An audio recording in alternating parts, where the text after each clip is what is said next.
I found out my husband was cheating with my sister. I divorced him and went no contact with my toxic family. Years later, things took a turn. Married to my husband a year and 32 male for 6 years. We have a really strong relationship, I would say.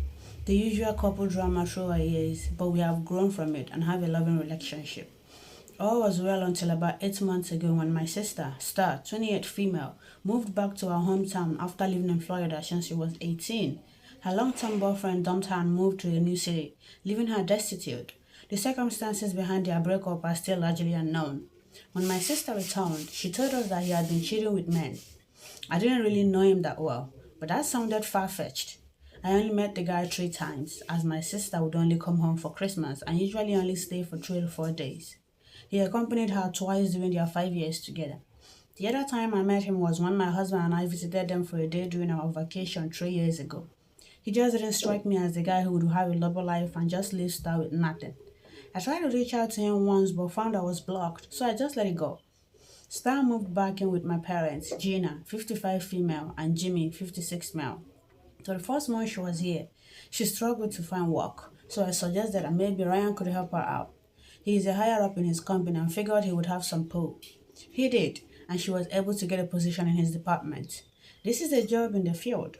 For some background, my sister and I have never been very close. She's the golden child, at least to our mom, and our dad is spineless when it comes to our mom. It's not super obvious, just a million little things. For example, we both got cars when we turned 16, but I got an 8-year-old Dodge Neon, and she got a 2-year-old Mitsubishi Eclipse. Her dance practices, outfits, and competitions cost thousands of dollars over the years. Some of those competitions were 6 or 7 hours away, and they never better than I.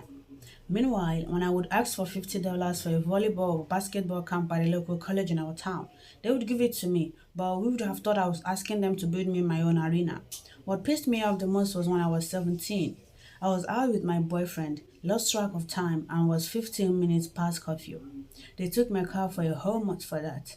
Then, when my sister came home 2 hours late and smelled like puff next year, she just got a stern talking to. I wasn't exactly sad when she left for college and decided to stay in Florida. Despite all of that, she began spending more and more time at our house, which at first I thought was nice, as maybe she was making the effort to be closer to me. Then I started to notice that she and Ryan were getting rather familiar with each other. They would talk about seemingly anything at length. They started having their own inside jokes. If I tried to include myself, they would say, just a work thing. When I asked my husband about it, he just said they had a lot in common and we are working on several projects together at work. The first real red flag was that after about a month, she would be at our house when I got home from work. Ryan and I have different work schedules.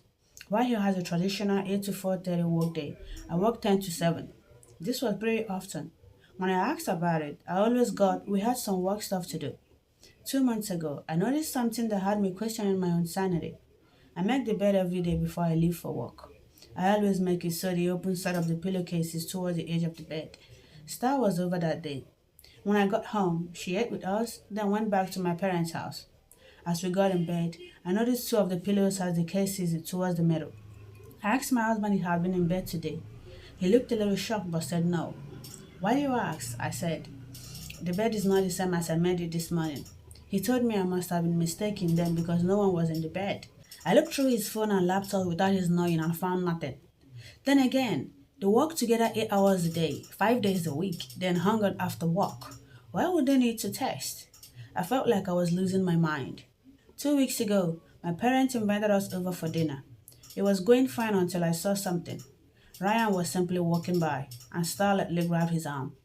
He turned to her, and she whispered something, and they touched foreheads together. It was only a second. Ryan jolted up and kept walking. Star then just kind of looked at me, smiled, and went back to what she was doing. I'm not an idiot. I know this is a mountain of red flags. I just don't want to believe it. I have been in love with my husband since I was 21 years old. I planned a weekend getaway visit to the city. I was going to ask him about things then. I really hope it wasn't what I was thinking. Update. You are alright and my world is destroyed. We went on our weekend adventure. It was a night Friday night. We had drinks, we danced, we were intimate. The next day, we had more planned, and I almost didn't say anything. I really thought he couldn't be doing that with her and this with me. I was so wrong.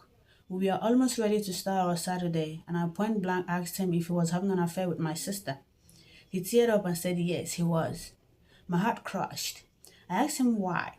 He said he was sorry. He didn't mean for this to happen. They just clicked, and before he knew it, they were kissing. Then more. I asked if he had been sleeping with her in our bed before I got home from work. He just turned his head in shame. I left at that point. I had nothing with me but my purse, and I drove home without him. He got an Uber and arrived a few hours later with my other things. He tried to apologize, but I didn't acknowledge him. Through my tears, he packed a bag and left for a hotel. The next day, I told my parents. They already knew. They said they were sorry about what happened and told me Star had left last night and might not be back for a few days. I'm sure she went to stay with Ryan. That all happened 3 months ago. Our divorce is almost final. Ryan found an apartment to rent right away and Star moved in with him. I am only contacting him in regard to our divorce. He initially said I could just have the house in the savings. I think this was good talking. Then, after a few days, he said that we would have to slip the house. I know this was Star in his ear. I had already moved everything out of the savings into a new account, so there was no fight there. Just like that, 9 years of my life were gone. He has no idea what he was getting himself into. She is a narcissist and will throw him away eventually. Star has been exceedingly cruel during all of this. A few days after I found out, she tagged me in a Facebook post. It was a selfie of her and him, with him giving her a kiss on the cheek from behind. The caption read, "Feeling loved." It was disgusting. I logged out of my account and deleted the app off my phone. She texted me about an hour later, saying, "Sorry, sis, didn't mean to tag you, no hard feelings. I hope we can still be close." You need to summit someday too. I blocked her. I blocked her on everything I could think of. My parents haven't been any better. They pretended to be sympathetic in the beginning. When I told them I was going no contact with Star and Ryan, my mother looked at me and said, "I'm sorry this happened. It shouldn't have happened this way, but your sister deserves to be happy too.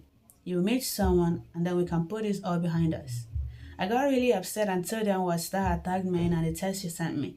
My mother said, "Well, you shouldn't be on that stuff anyway." My father hasn't said a thing this whole time. He just sits there. I asked him once what he thought, and he just said, "I agree with your mother," then walked out of the room. I am going full no contact with them as well. The house will sell soon, and I'm moving to a different state.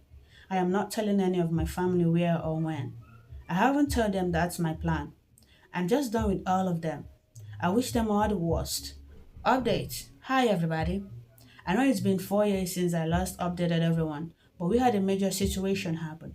I will start on giving you an update on myself. I'm recently engaged. It took a lot of therapy to get myself back out there. I tried dating right away once I got settled here in Minnesota. I went on one okay first date, and then I got shown just how much of an insufferable ass he was. I swore off men forever after that. That's when I went to therapy to process all the trauma from the betrayal by my husband and sister, as well as the abandonment by my parents. It was a hard year of that, but I met James, 37 male. Yes, he has the same first name as my dad. But James is wonderful. He's a chef. He and his fraternal twin brother Jack own a restaurant and bar that's doing very well. I'm very excited to start a future with James. Enough about me. Now I would like to tell you about the audacity my family had. Roughly 9 months after I left, I had been totally no contact. I did not tell them where I moved to. I only told some friends and a couple of cousins I was close to. One day, I got home to my apartment and found a wedding invitation in the mail. It was for the wedding of Ryan and Star. The invitation included a gross picture of them hugging in a sunflower field. There was also a letter from my parents. It basically read like this: "You need to forgive and put all this behind us. We know things didn't go the best, but we are a family and families work through problems." They also claimed Star wanted me to be a bridesmaid, just like she was for me. What the actual fuck? That letter reopened all sorts of old wounds. At the time, my therapist got a lot more business because of it. Today, I find it hilarious, but then, not so much. I did not expand at all. The only thing I did was figure out which part of my extended family let my ex-family know my address and cut them off as well. That brings us to the most recent drama. Last week, Ryan of all people showed up at my apartment. James and I don't live together yet, but that will be changing soon. Ryan looked good. Too good. Like he was trying to look his best when he showed up. I asked, "What do you want?" He said, I just want to talk. I'm so sorry for what I did. Star and I are divorcing. I figured out she was unfaithful at whole marriage. Surprise. Surprise. I don't expect you to take me back, but we should talk and get some closure for both of our sakes. I did a double blink. He had lost his mind. I looked him right in the eye and said, no, I give you no closure. You made your own bed.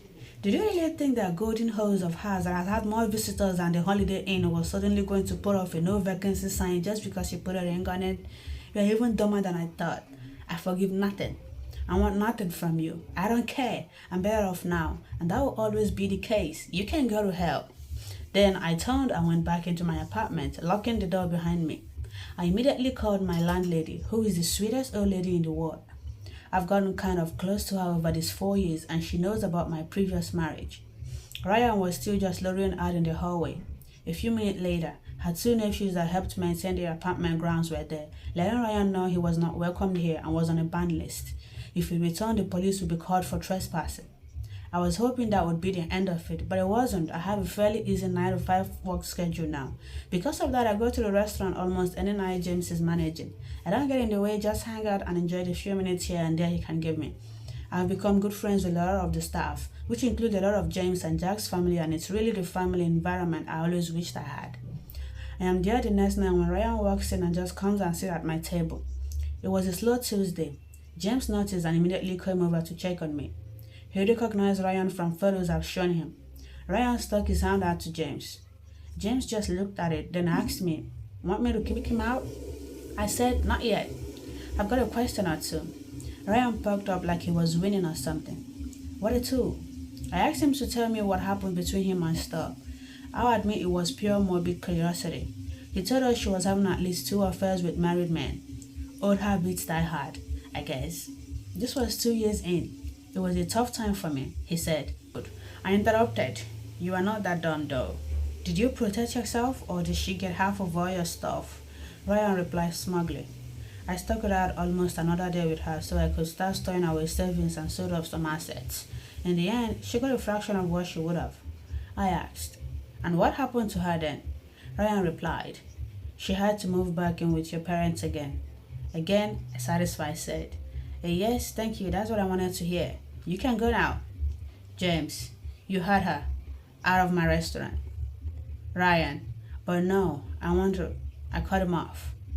No forgiveness, no closure. I just wanted to know my loser sister was back living at home. Get out. James stood and pointed at the door. Ryan looked around and saw he was being glared at by the bartender and 2 members of the wait staff. He stood, duck-tailed, and turned towards the door. James started. And if you ever come back? Ryan quickly interjected. Yeah, I know. Cops, trespassing. After he was gone, I got checked on by almost everyone around. It was nice and embarrassing. My future in-laws, who I adore, called me. They demanded I stay with James the next couple of days just to be safe. It was really sweet. I have never had a family look after me like this. I didn't hear from Ryan again, and hopefully, I never will. Update. Hi everybody. I didn't think it would happen, but I have another update for you all. First, to me, I am now a 41-year-old mother of 2, 6 male and 2 male. James and I are doing really well. I now work as a part-time office manager for the restaurant and a semi-SA gym. James' cousin bought into the business and we opened a second location 3 years ago. It's been a lot more work, but with the 3 of them staying heavily involved in both locations, we are successful and it affords each of them some level of personal time.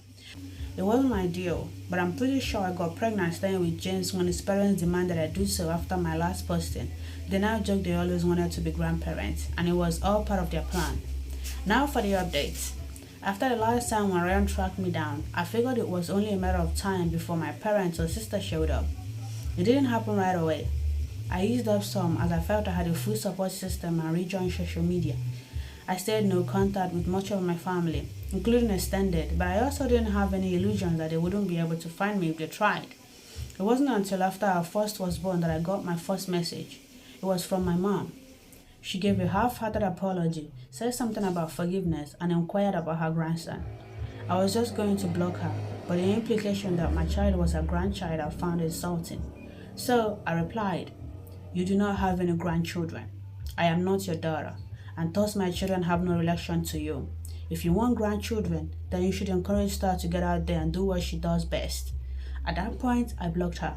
She made new accounts and tried contacting me for a while, but I always just decline or delete any requests or messages. That brings me to the recent drama. I was getting bombarded with requests, messages, etc. to contact them. I read some and it was a sob story about missing out on the grandkids' life and wanting to make amends. I really didn't care. I had no intention of ever including them in my life again. Then the more shocking thing occurred. Star started reaching out to me. She wasn't saying much other than she very much wanted to speak to me. After this went on for about 3 weeks, I agreed to a Zoom meeting. Just me, no kids. When it started off, they kept asking to see the kids. I was steadfast. It wouldn't happen. They had 3 grandparents, and that was it. James's mom, dad, and grandma. I kind of was getting the idea that this was about something else. Star looked kind of terrible, and my parents were looking old and tired. As we started to talk, they began apologizing for everything that occurred, even Star. She said she was wrong to do what she did and that she wishes she could have her sister back. That was a laughable thought. Mom then took over and went into her usual garbage about being a family and looking out for each other. When she was done, I just looked at them and said, "Is that all you got? I'm going to go." Then they yelled for me to wait and the facade dropped. The real reason was about to come out. Apparently, Star has been having health issues for the last couple of years. For whatever reason, her kidneys are failing and she needs a transplant. That's why they so persistently try to get in touch with me. A family member is the most likely to be a viable match. I asked them directly, "This is why you call me? You want me to save her after what she did? My husband wasn't enough. Now she needs a body part from me too." My mother snapped, "Stop being like this." All of that was a long time ago. She began choking up and crying as she continued, "I get it, you hate us, but she's going to die if she doesn't get a transplant soon." "Is that what you want? I know you think she wronged you the worst way, but please, just this once, can we set that aside?" I got quiet. I wanted to see if they said more. Eventually, Dad actually started to talk. "Look, we're sorry for all that happened, but we got some pretty big problems. Between her medical bills and not being able to work, your mom and I are getting older and have our own problems. We got a lot of issues. We need you to come back to Missouri and see if you're a match, but we also could use some help, or we might lose the house. So you need my kidney and my money," I said. "Don't put it like that," he replied. Star chimed in. "Please just come home. I need my big sister. I don't want to die. Can you just come and see if you're a match? If you're not, we will never contact you again." I told him I needed to think about it, do some research, and tonight I will tell them tomorrow. I ended the call and went to speak to my husband. He told me he supported me 100% whichever way I went. Then I asked if we should all travel as a family or if just I should come. I said no to both. I was going to go, and I was going on my own. Sure. I let my former family know I was get lab results here in Minnesota, and if I was a match, I'd come there and we could talk about everything else. Then, about a week later, I got results, and it appeared Star and I were a perfect match. I agreed to come back home to St. Charles. By the time I arrived, Star had begun to have some issues and needed to be admitted to a hospital. This got everyone off my back about meeting for dinner, as I had no intention of doing anything social with these people, especially since anytime they seemed to have a free minute. My parents were inquiring if I had thought about helping them get caught up on their financial struggles. They wanted to stabilize Star. I went to meet with these doctors that would do the transplant. They began going over everything with me, and I said I'd like to have this conversation with everyone. We all went to Star's room. My parents were already there. The doctor began explaining the situation. Star had maybe 6 months more without a transplant. They went over the process with us all and made a huge deal about how perfect of a match I was, that the likelihood of finding a more viable donor was minuscule, and that the sooner we scheduled the surgery, the better. I then walked over to Star and took her hand. I gazed into her big brown eyes and told her, "Did you hear that? I am a perfect match. Essentially, I'm the only person who can save you, and I'm not going to. You are the most vile, narcissistic piece of gutter trash I've ever known. I only came here so you would know the one person who could keep you alive is the one person you have wronged the most. And now, you're paying for that with your life. You're going to die. You should make peace with that." Star burst into tears, and my parents turned to accost me. The doctor and nurse were standing there in total shock. I looked at my parents and said, "Don't even talk to me, and don't you dare ever ask me for anything ever again." The only money I would ever spend on you would be for your funeral, under the stipulation that you be cremated and the ashes released to me. At which point I would promptly deposit your remains in the dirtiest junk I could find. Finished. I walked out of the room and never looked back. I'm back home now, my real home, surrounded by my real family and couldn't be happier. What kind of family is this? At some point, I thought she was gonna do it. But then again,